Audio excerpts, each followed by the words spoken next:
आपने अभी तक सहारा में जमा पैसा वापस क्यों नहीं कर पाए? आप फेल हो गए, आप पैसा वापस ही नहीं करना चाहते? ऐसे बहुत सारे प्रश्न किए। निर्मला सीतारमण जी ने सबसे पहले तो ये कहा कि देखो उनका रिप्रेजेंटेशन बनाकर हम उनको दे देंगे। हेलो दोस्तों, स्वागत है आप सभी का एक नए यूट्यूब के वीडियो में। दोस्तों आज की इस वीडियो में सहारा के भुगतान पर वित्त मंत्री का मास्टर स्ट्रोक, और दोस्तों आज की इस वीडियो में पूरी डिटेल में बताऊंगा कि आप लोग को कोर्ट में जो निर्मला सीतारमण जी बोली थी कि अपना पेपर लेकर आओ और अपना जो भुगतान है वो लेकर गारंटी के साथ जाओ, ठीक है, वो हाथ जोड़ के बोली थी। लेकिन पूरी क्या है सच्चाई आज सहारा के एक्सपर्ट से ही जानेंगे पूरी रिपोर्ट आज की इस वीडियो में। तो इस वीडियो को आप लोग लास्ट तक जरूर देखेंगे। इस वीडियो का जो टारगेट है आप लोग को ज़्यादा से ज़्यादा इस वीडियो को पहले शेयर करना है, ठीक है। उसके बाद दोस्तों वीडियो को ज़्यादा से ज़्यादा लाइक कीजिएगा। अगर आप लोग को ये वीडियो पसंद आती है, ठीक है, तो आप लोग और दोस्तों तक इस वीडियो को शेयर कीजिए। बात करेंगे सहारा के मुद्दे पर। दोस्तों इस मुद्दे पर कोई भी बात नहीं कर रहा था कि निर्मला सीतारमण जी कोर्ट में बताई थी कि अपना जो पेपर लेकर आओ और अपना भुगतान लेकर जाओ। लेकिन पूरी सच्चाई क्या है आज की इस वीडियो में पूरी डिटेल में आपको बताऊंगा, तो इस वीडियो को लास्ट तक जरूर देखिएगा।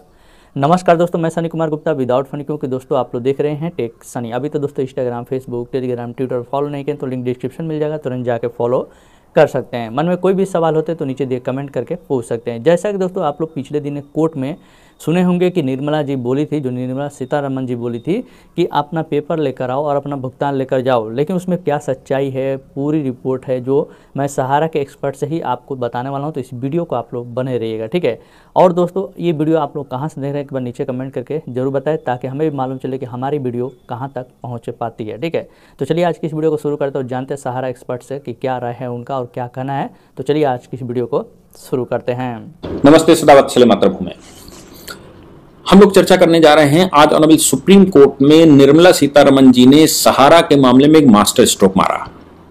वो मास्टर स्ट्रोक वैसा ही था जैसा अनुराग ठाकुर ने जाति जनगणना के विषय पर मास्टर स्ट्रोक मारते हुए कहा था कि जिनकी जाति का अता पता नहीं है वो जाति जनगणना मांग रहे हैं। राहुल गांधी बड़े बितक गए थे, अखिलेश यादव जाति पूछ रहे हो इस पर सवाल करने लगे थे। और मजे की बात है कि जाति पूछ रहे हो, जाति कैसे पूछी, किस अधिकार से पूछी, वो अखिलेश यादव के कई वीडियो सामने आ गए कि वो जातियां पूछ पूछ कर बात कर रहे हैं। अखिलेश यादव जाति जनगणना अगर चाहते हैं तो कौन से आधार पर, बिना जाति पूछे कैसे होगा? जाति पूछना भी जाति सूचक शब्दों में अपराध है, यानी कि SC/ST एक्ट में भी अपराध है। आप जाति पूछोगे किसी की तो वो तो जाति सूचक शब्द ऐसा कहा जाता है। खैर वो विषय अलग है, लेकिन मास्टर स्ट्रोक मारा था। आज सहारा के विषय पर माननीय सांसदों ने, समाजवादी पार्टी के खासतौर से और दूसरे पंजाब से सांसद थे और बाकी थे, उन्होंने वित्त मंत्रालय से सवाल पूछा 2014 से लेकर और अभी तक आप क्या कर रहे हैं? आपने अभी तक सहारा में जमा पैसा वापस क्यों नहीं कर पाए? आप फेल हो गए, आप पैसा वापस ही नहीं करना चाहते? ऐसे बहुत सारे प्रश्न किए। निर्मला सीतारमण जी ने सबसे पहले तो ये कहा कि देखो उनका रिप्रेजेंटेशन बनाकर हम उनको दे देंगे, आपके बिहाफ पर हम बात भी कर लेंगे, आपके पास कोई सुझाव है तो हम उनके पास पहुंचा भी देंगे, आपका भी रिप्रेजेंटेशन करवा देंगे, आप उनसे कहिए, हमसे मत कहिए। और सुप्रीम कोर्ट के रिटायर्ड जजेस बैठे हुए हैं, उनके हाथ में ये मामला है, वो डिस्पर्स कर रहे हैं, उन्होंने फॉर्मूला बना रखा है। और मामला सुप्रीम कोर्ट में हुआ क्या था? मैं उस दिन अदालत में ही था जिस दिन सुब्रत राय सहारा का रिप्रेजेंटेशन हुआ था या उनको गिरफ्तार करके लाया गया था सुप्रीम कोर्ट में। ये बात होगी 2014-15 की। और अभी सुप्रीम कोर्ट में जब सुब्रत राय सहारा को लाया गया तो उससे पहले लाया इसलिए गया कि इकोनॉमिक मामले में वो कैसे हुआ क्या कि सेबी ने रेगुलेशन बनाया कि भाई आप मास स्तर पर कोई अगर पैसा जमा करता है तो उसको सेबी रेगुलेशंस में आना पड़ेगा, उसका डिपॉजिट करना पड़ेगा, सिक्योरिटी जमा करनी पड़ेगी। और अगर आप ऐसा करते हो, जो रिकरिंग अकाउंट आपने खोल रखे हैं, तो फिर आपको पहले पैसा वापस करना पड़ेगा।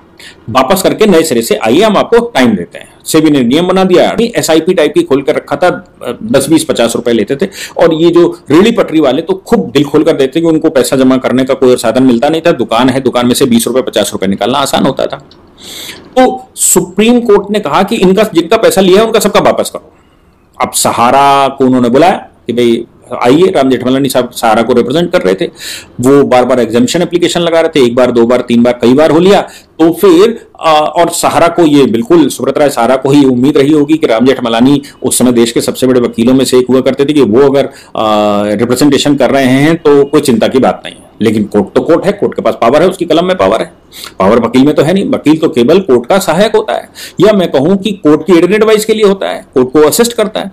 सुप्रीम कोर्ट ने सुब्रत राय सहारा के वारंट कर दिए, आइए हमें बताइए। सुब्रत राय सहारा वहां पहुंचे, उन्होंने कहा कि हम साहब आपका सहयोग करेंगे, हम आपके मददगार होंगे, होंगे, आप जैसा बताएंगे। उन्होंने आप सहयोग करने की आवश्यकता नहीं, हम आपको अपने साथ रखेंगे। जेल भेज दिया और कहा कि जेल में रहिए और हम जब चाहेंगे तब आपको बुला लेंगे, क्योंकि आप तो हमारे संबंध पर आएंगे नहीं, और हम जब संबंध देंगे आप आएंगे नहीं, तो वारंट से आपको बुलाना पड़ा, हम फिर आपको कहां ढूंढते घूमें, चलिए हमारे साथ रहिए। हमारे साथ मतलब तिहाड़ जेल में रहिए।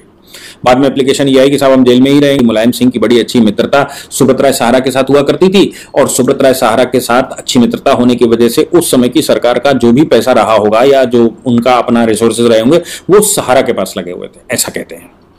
अब सहारा के पास अगर ऐसा पैसा लगा होगा और वो अकाउंट में कुछ छेड़छाड़ कर रहा होगा तो किसको वापस करेगा? अब अखिलेश यादव तो लेंगे नहीं आज की तारीख में, क्योंकि अखिलेश यादव को पैसे देने का मतलब ईडी पीछे से आ जाएगी। अखिलेश यादव अगर क्लेम कर देंगे कि मेरे बाप का पैसा था तो फिर बहुत गड़बड़ हो जाएगी, क्योंकि मुलायम सिंह तो साइकिल पर चलने वाले व्यक्ति थे। मुलायम सिंह तो इस स्थिति में थे कि खाने पीने की भी जुगाड़ बड़ी मुश्किल से लोग बताते हैं होती थी, गाँव गाँव रहते थे, दूसरों के यहाँ खाते थे, ऐसे पॉलिटिक्स करते थे, और अपने ममेरे भाई के पास या पुपेरे भाई के पास रहते थे, दर्शन सिंह जी के यहाँ। तो फिर ऐसी परिस्थिति से उपजा पॉलिटिशियन जिसके पास कोई काम धंधा नहीं है, वो कहां से पैसा इतना ला सकता है? कहां गया? तो फिर पैसा वापस लेगा कौन? अब जिन लोगों का पैसा है उनकी रसीदें खो गई, कुछ लोग मर गए, कुछ लोग गायब हो गए, कुछ की अप्रोच नहीं है, कुछ को रास्ता नहीं मालूम, कुछ वेबसाइटों पर कैसे क्लेम करें, कुछ लोग कैसे एविडेंस बनाएं, एफिडेविट बनाएं, बहुत काम उसमें है। क्योंकि सरकार से पैसा लेना है, अब सहारा से पैसा नहीं लेना। सहारा से पैसा लेना होता तो सहारा सीधा रसीद जमा करता और पैसे वापस करता, लेकिन अब पैसा लेना है कोर्ट से। सहारा का अकाउंट क्लोज हो गया। सहारा की 18 से ऊपर बड़ी संपत्तियां भी जब्त हो गई, जिनका ऑक्शन होगा धीरे धीरे करके, और पैसा आता जा रहा, पैसा जमा होगा।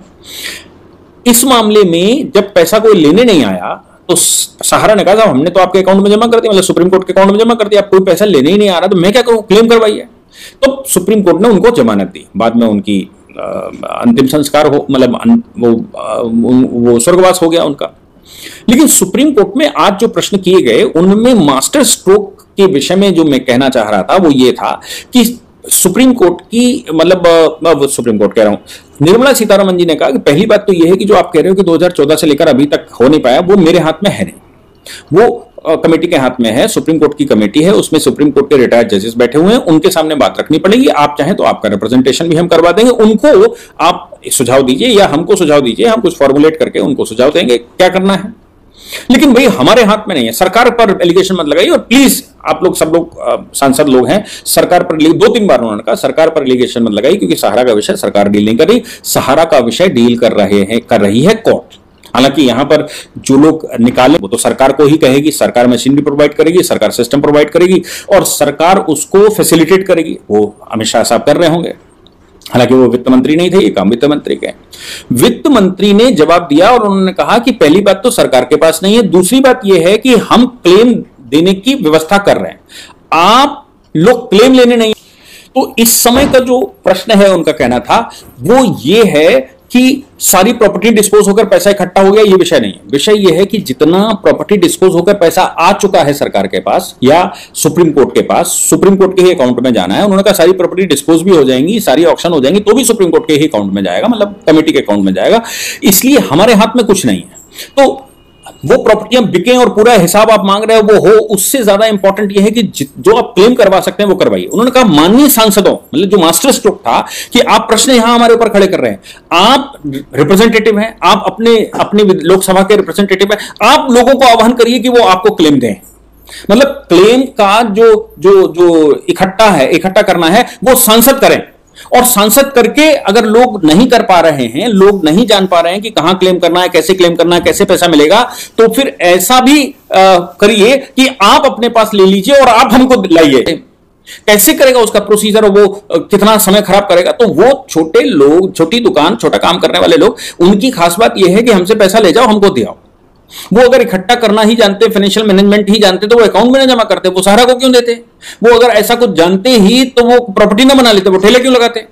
भाई वो तो आम आदमी है जिसको पैसे का मैनेजमेंट ही नहीं आता, उसको तो सुबह से लेकर रोज कमाना, रोज खाना, रोज गड्ढा खोदेगा, रोज पानी पिएगा, और जो बच गया तो अपने कर लेगा खर्च, कहीं घूमने फिरने में, बच्चों का ये वो फलाने का, लेकिन उसको इकट्ठा करने का नहीं है। उसको सहारा ये लगा था कि सहारा इकट्ठा कर देगा, ये एक माध्यम है, इकट्ठा कर देगा। अब जैसा कि दोस्तों आज की इस वीडियो में देख रहे थे सहारा एक्सपर्ट को, जहां पे दोस्तों आज की इस वीडियो में पूरी डिटेल में आपको दिखाया और क्या क्या बताएं, सब कुछ समझ में आ गया हो कि इसमें आपको जुमलाबाजी क्या हुआ था और दोस्तों सहारा का जो भुगतान है वो क्यों अभी तक लेट है। दूसरे दोस्तों हम बात करेंगे कि सांसद में तो जातिवाद का जो नाम है वो उठ रहा है, जातिवाद के नाम पे सब लोग भड़क जा रहे हैं और सब लोग अपने अपने बातों को रख रहे हैं, लेकिन सहारा इंडिया का जब नाम आ रहा है तो कोई भी किसी को कुछ भी नहीं बोल पा रहा है। ठीक है, तो आप लोगों को क्या कहना है नीचे एक बार कमेंट करके जरूर बताएगा। वीडियो अगर आप लोग को पसंद आई होगी तो वीडियो को लाइक जरूर कीजिएगा। चैनल पर पहली बार आए तो चैनल को सब्सक्राइब करके बेल आइकन को भी ऑन कीजिए, ताकि यूट्यूब के रिलेटेड, बैंकिंग के रिलेटेड, टेक्नोलॉजी के रिलेटेड जितनी वीडियो है उसका नोटिफिकेशन आप तक पहुँच सके। उम्मीद करूँगा दोस्तों कि आज का वीडियो आप लोग को पसंद आएगा। मिलता है नेक्स्ट वीडियो नए टॉपिक के साथ, तब तक दोस्तों जय हिंद, जय भारत, वंदे मातरम।